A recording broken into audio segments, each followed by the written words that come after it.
Welcome to another edition of World Talks here on TVP World. I'm your host, Benjamin Lee, and please join me and my guests on this next interview. The U.S. military capture of Venezuelan President Nicolás Maduro has triggered a uniquely vigorous response from France's political class. While Paris has cautiously welcomed the end of what President Macron called a dictatorship, French politicians from left to right have condemned the operation's legality and sovereign implications. Joining us on TVP World is Benjamin Sibille, founder of Collective for European Civic Service, to unpack why France's reaction stands out compared to other EU states and global powers. Hello and welcome to TVP World. Dzień dobry, Benjamin. So how would you characterize the broad French political class when it comes to the reaction to the U.S. capture of Maduro? We have different figures from Macron to Mélenchon to Le Pen, but they do seem relatively unified when it comes to this messaging. Yes, I think you can categorize it basically in two main observations. One is it's a classical position of France, widely shared by all politicians and all our representatives, that the international order should be respected. France is a permanent member of the Security Council at the UN, and as such has the duty, like should America, to uphold the international order. At the same time, of course, there are diverse opinions on the Maduro regime and the Venezuelan regime.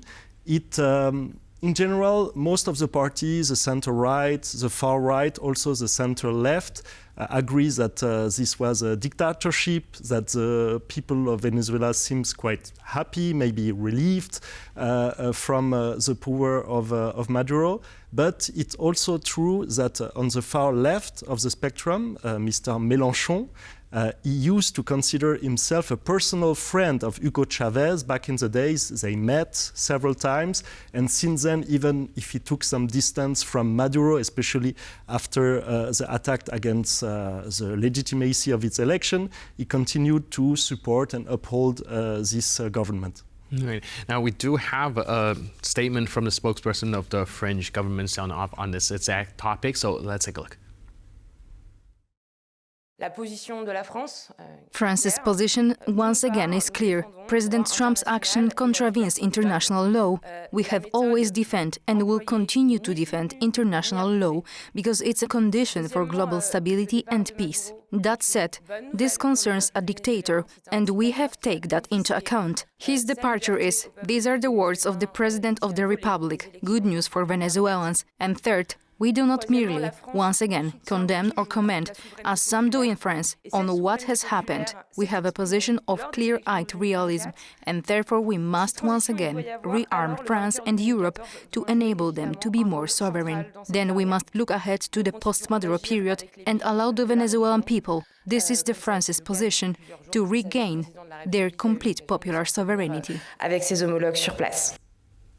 So it does seem like Paris has condemned the violations of international law, but also acknowledged the relief of Maduro's removal. Is this sort of nuance typical of French diplomatic tradition, or do you think there's a little bit of more kind of internal tensions and nuance there?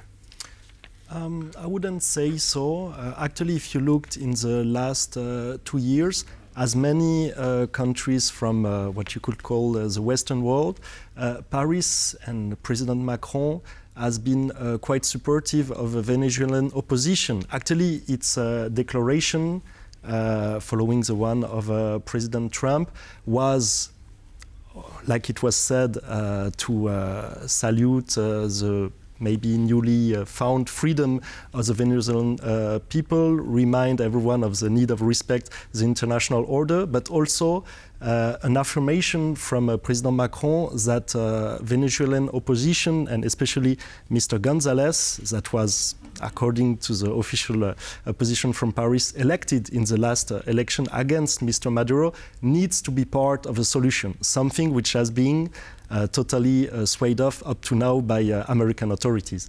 Right. There is a little bit of kind of the country was stuck between a rock and a really hard place, though, right? Like we've seen various rounds of election pretty much just being nullified. Maduro just plain out just does not acknowledge the results of these elections. So outside of these outside forces trying to interfere with it, how would France perhaps go about trying to encourage some change in a diplomatic way, seeing that it have already kind of fizzled out?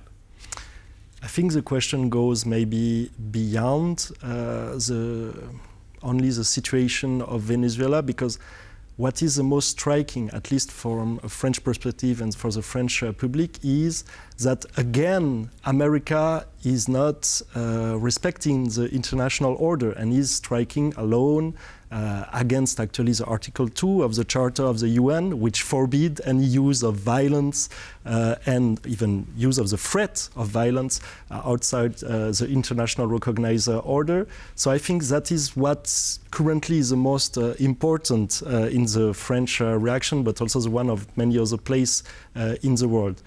Now, the situation in Venezuela is very unclear. It is not totally clear what the Americans intend to do, despite the announces that were made, and also what is the actual situation inside of Venezuela. There is now the vice president, which has been declared president, but what will come next, that's a bit blurred still up to now.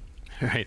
Can you help us understand why France has been more vocal and emotionally charged than most of the EU governments? Since, Poland, for example, have been trying to be very neutral on this and not to give out any strong signals, but France seems to be very stern on it.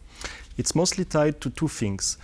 The last biggest shock of French public regarding the international order was in 2004, when the United States decided to attack Iraq without the approval of the UN Security Council and outside of the framework of the international order.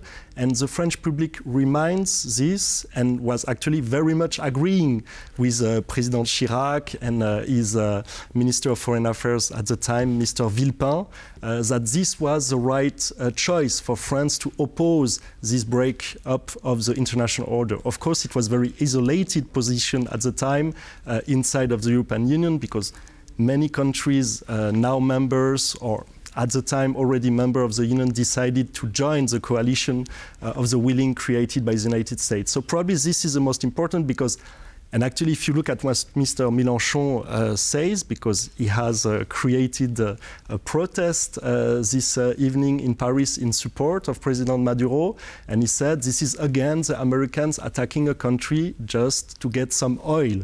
So this is maybe something present in the French public. Now it is also a traditional position of the France to claim that we need a multilateral world. We don't want like an American hegemony. It is a very important ally. We stand to Americans. We have the same values. We uphold democracy, like it was reminded by President Macron, but we don't want also to follow them. When you have a good friend, you need also to advise him when he's doing something wrong. Right. We're also looking at Russia and China having the same sort of condemnation to U.S. operation. They are calling it also unlawful interference. But I could imagine that it differs a little bit when it comes to the actual motivation of citing the violation of international law from these different players. Can you help us kind of make this differentiation? Yes, of course. I mean, for the Chinese authority, first, we have to have in mind that it was actually the meeting between Maduro and the representative of the Chinese government that helped this American intervention to happen. So this was also a strong decision and maybe a message from the Americans. For Russia, of course, the situation is, I wouldn't say weird, but we have a country who himself broke all laws of international order, attacking Ukraine in an aggression which is unanimously condemned. And now basically we could say the Americans are doing the same with more success, actually. How the French position differs, or even the ones from countries as Germany or even the European Union, who all reminded that it's very important to uphold the international order, it is that the French position is not about saying Maduro's government was something good or bad. It is about reminding that since the Treaty of Westphalia, so for the last 4 centuries, it is not accepted as a practice of diplomacy to attack the chief of state. All right. Do you think France's response reflect a broader anxiety about the erosion of a post-World War II rule-based order, especially after recent U.S. actions against other regions as well?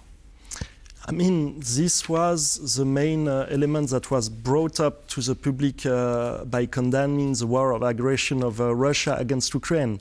If we are not respecting the laws that we wish others to respect, how could we live in a world without international order? And the less and less this international order is accepted, of course, this post-World War II order was very important for France. We have a seat at the UN Security Council, a seat that actually was also proposed to maybe shared in some way with the other member states of the European Union. So it's a very important position. But the most important is that the less we respect it, the more dangerous the world is.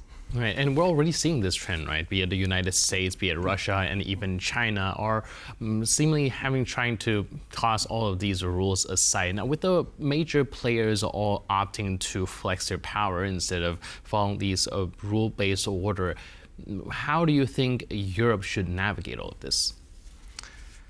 We are faced with two choices. One, which could seem logical, but probably which is a bad one, to say that we have to actually act differently than we used and to basically adapt to this and also assume fully and directly our power, like China, like Russia, like the United States. But I think, and this is a position of France also, that this is a weak path. Because if we abandon just our values, then why would we fight for? The other path could be, like you could draw the parallel with what is happening on the environmental part. Like you see, Europe is doing a lot for the environment, right, adopting a lot of strict rules. Mm-hmm. Is it stupid to do it when the others are not following the same path? No, we are also trying to set a model, and if we want to change the world and to have a world which is improved and a bit more similar to what we wished to, we also have to show the right path to do so. All right, we'll have to see how things develop from here, but in the meantime, thank you so much for your input and insight. Really appreciate it, and thanks for being with us on TVP World. Thank you very much. Dziękuję bardzo.